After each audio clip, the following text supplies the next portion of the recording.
क्या आपने कभी सोचा है कि दुनिया में कुछ जगहें ऐसी क्यों होती हैं जहां कदम रखते ही मन भारी हो जाता है, दिल तेज धड़कने लगता है और वातावरण में किसी अदृश्य शक्ति की मौजूदगी महसूस होती है?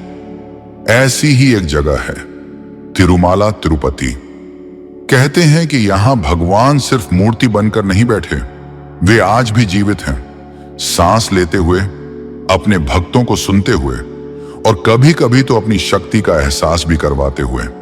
यह कहानी शुरू होती है साल 1989 से, एक ऐसी रात जिसमें तिरुपति की पूरी पहाड़ी दहल उठी थी। रात के लगभग 2 बज रहे थे। मंदिर के विशाल दरवाजे बंद थे, गर्भगृह में दीपक शांत थे, सड़कें सुनसान थीं, लेकिन अचानक पहाड़ के बीच एक जबरदस्त कंपन हुआ और अगले ही क्षण घड़ घड़ घड़ घड़ हजारों घंटियों की आवाजें एक साथ गूंज उठी। लोग नींद से उछलकर बाहर आए। दुकानदारों ने शटर खोलकर मंदिर की ओर देखा। पुजारियों को तुरंत संदेश भेजा गया कि मंदिर के अंदर कुछ हो रहा है, कोई असाधारण घटना। लेकिन जब सभी वहां पहुंचे तो उन्होंने पाया कि मंदिर बिल्कुल बंद था और अंदर इंसान का एक भी निशान नहीं था। लोगों के चेहरों पर डर था। कुछ ने कहा, यह भूकंप का असर है, तो किसी ने कहा, ये चोर होंगे, अंदर घुसे होंगे। पर तभी एक बुजुर्ग पुजारी धीमी आवाज में बोले, ऐसा तब होता है जब स्वयं स्वामी अपनी ऊर्जा जगाते हैं, जब भगवान चाहते हैं कि दुनिया जाने कि वे यहां जीवित हैं। उस रात ने तिरुपति को हमेशा के लिए बदल दिया।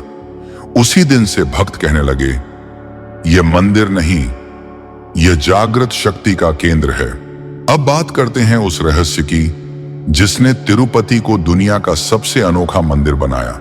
दुनिया कहती है कि यह मंदिर करोड़ों की संपत्ति रखता है, मासिक दान 300 से 400 करोड़ का, सोने चांदी का भंडार इतना कि सरकारें भी हैरान रह जाएं।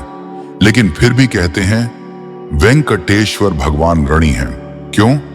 क्योंकि कथा कहती है कि जब विष्णु ने मानव रूप में अवतार लिया और देवी पद्मावती से विवाह करने का निर्णय किया, तब विवाह के लिए अपार धन चाहिए था। उन्होंने कुबेर देव से आर्ण लिया और वचन दिया, कलयुग के अंत तक मेरे भक्त जो दान करेंगे उससे मैं यह ऋण चुकाऊंगा।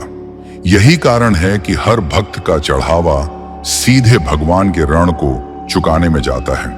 यह दुनिया का एकमात्र मंदिर है जहां दान को सिर्फ दान नहीं बल्कि आर्ण चुकाने का वचन माना जाता है। अब आते हैं उस रहस्य पर जिसने विज्ञान को भी मजबूर कर दिया कि वह श्रद्धा के आगे चुप हो जाए।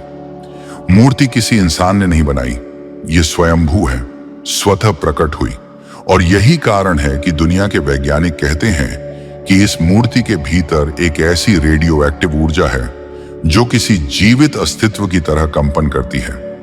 भक्त जब गर्भगृह में प्रवेश करते हैं तो अक्सर महसूस करते हैं कि मूर्ति से हल्की गर्माहट निकल रही है, जैसे किसी के शरीर से आती है। कुछ तो यह दावा भी करते हैं कि जब सिर झुकाया तो लगा जैसे मूर्ति सांस ले रही हो। कल्पना कर सकते हैं आप, एक पत्थर की मूर्ति जो हवा की तरह गर्म है, जो स्पंदन करती है, जो आपके भीतर तक जाने वाली ऊर्जा छोड़ती है। और रहस्य सिर्फ यही नहीं, मूर्ति से पसीना निकलता है। हाँ, आप सही सुन रहे हैं, पसीना। गर्भगृह का तापमान हमेशा 20 डिग्री सेल्सियस रखा जाता है। दरवाजे दिन भर खुले, पर मूर्ति हर समय नम रहती है। कभी कभी तो पुजारी तौलिए से मूर्ति को पोंछते हैं और वह भीगी हुई होती है, जैसे अभी अभी किसी ने उसे स्नान करवाया हो। भक्त कहते हैं, स्वामी सब देख रहे हैं। जब दुख बढ़ता है वे बेचैन हो जाते हैं, तभी उनका शरीर पसीजता है। विज्ञान इसे रेडियो एक्टिव मॉइस्चर कहता है, पर किसी के पास पक्का जवाब नहीं। हर शुक्रवार जब भगवान को चंदन से स्नान कराया जाता है तो प्रकाश की किरणें मूर्ति के हृदय पर पड़ती हैं और वहां 2 स्त्री आकृतियां स्पष्ट दिखाई देती हैं। एक माता लक्ष्मी, दूसरी देवी पद्मावती। यह आकृतियां मूर्ति पर बनी नहीं हैं, वे सिर्फ कुछ क्षणों के लिए प्रकाश में दिखाई देती हैं और फिर गायब हो जाती हैं। यह दृश्य देखने वाला व्यक्ति जीवन भर यह बात भूल नहीं पाता। अब सुनिए सबसे बड़ा रहस्य। मूर्ति के पीछे देखने की मनाही क्यों है?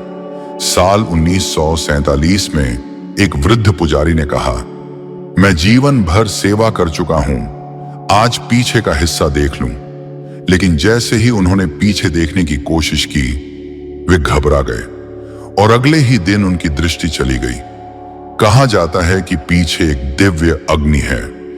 कुछ कहते हैं कि वहां से बैकुंठ की वीरजा नदी का मार्ग खुलता है, एक ऐसा द्वार जो मानव आंखें नहीं देख सकती। तभी से नियम बन गया, कोई भी व्यक्ति मूर्ति के पीछे नहीं जाएगा। अगला रहस्य, गर्भगृह के भीतर से आने वाली समुद्र की आवाज।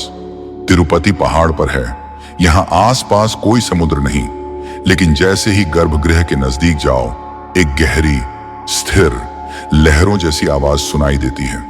हुश हुश हूं, जैसे विशाल समुद्र गर्भगृह के पीछे बह रहा हो। पुजारी कहते हैं यह वीरजा नदी की ध्वनि है जो बैकुंठ में बहती है। लोग इसे दिव्य ऊर्जा का कंपन मानते हैं। अब आते हैं बाल दान की परंपरा पर। हर साल लाखों लोग यहां अपने बाल दान करते हैं।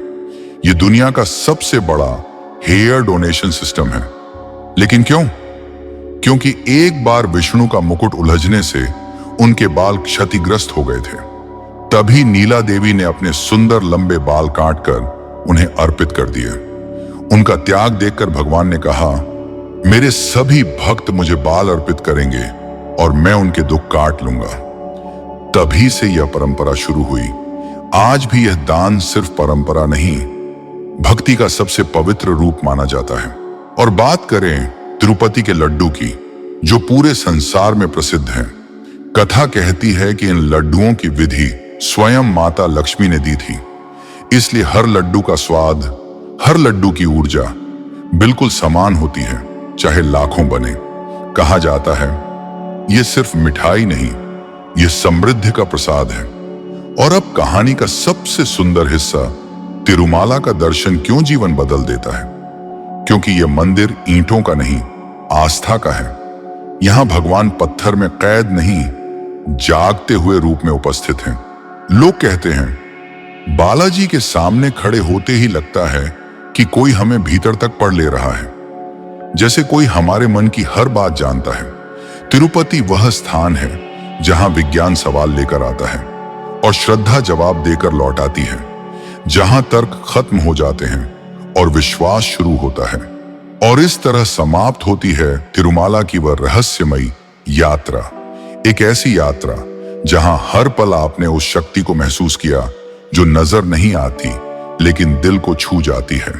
तिरुपति सिर्फ एक मंदिर नहीं, यह वह स्थान है जहां आस्था सांस लेती है, जहां विश्वास अपनी आंखें खोलता है और जहां भगवान पत्थर में नहीं, ऊर्जा में प्रकट होते हैं। आज आपने सुना कि कैसे स्वामी की मूर्ति पसीजती है, कैसे गर्भगृह में समुद्र की लहरें गूंजती हैं, क्यों उनके पीछे देखने की मनाही है, और कैसे हर शुक्रवार उनकी देह पर दिव्य आकृतियां उभर आती हैं। ये सब कहानियां नहीं, ये सब अनुभव हैं, विश्वास के अनुभव। यदि इस दिव्य कथा ने आपके मन में भी श्रद्धा की लौ जलाई है, अगर आपने भी आज पहली बार तिरुपति के असल चमत्कारों को जाना है, तो इस वीडियो को लाइक करें, अपनी श्रद्धा कमेंट में लिखें और ऐसी ही और दिव्य कथाएं सुनने के लिए हमारे चैनल को सब्सक्राइब जरूर करें। क्योंकि जहां विश्वास होता है वहीं भगवान स्वयं रास्ता बना देते हैं। हम फिर मिलेंगे एक नई कथा, एक नए रहस्य और एक नई दिव्यता के अनुभव के साथ। जय वेंकटेश्वर स्वामी। गोविंदा गोविंदा।